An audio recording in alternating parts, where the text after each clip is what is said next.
इन दिनों देश के कुछ असामाजिक तत्व खुद को छात्रों और उनके हिमायती का नाम देकर देश की राष्ट्रीय सुरक्षा, पारदर्शिता और भारत की संप्रभुता पर हमला करने की कोशिश कर रहे हैं।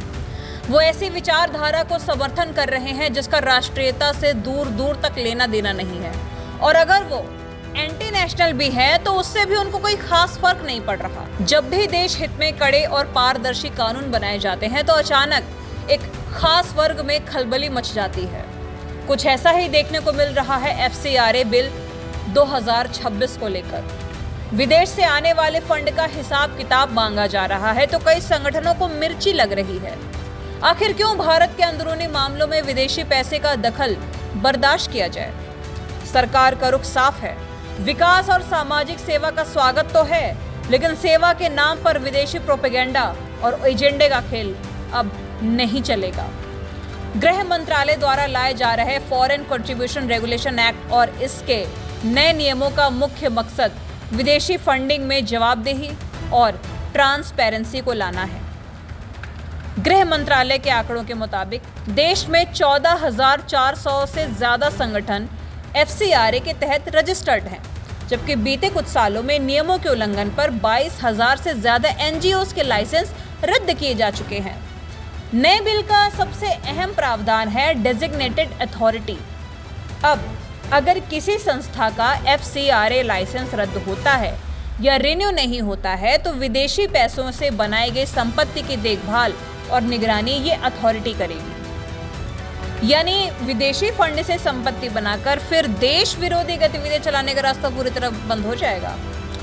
अब बात करते हैं कि इस पूरे मामले में लद्दाख के एक्टिविस्ट सोनम वांगचुक का क्या कनेक्शन है। तो बता दें कि हाल ही में गृह मंत्रालय ने सोनम वांगचुक की संस्था सेकमॉल का FCRA सर्टिफिकेट रद्द किया था। जांच में ये बात सामने आई कि उनकी संस्था ने नियमों को दरकिनार करते हुए विदेशी फंड प्राप्त किए। यहां तक कि स्वीडन के एक डोनर से देश की संप्रभुता और खाद्य सुरक्षा से जुड़े अध्ययन के नाम पर विदेशी पैसे लिए गए।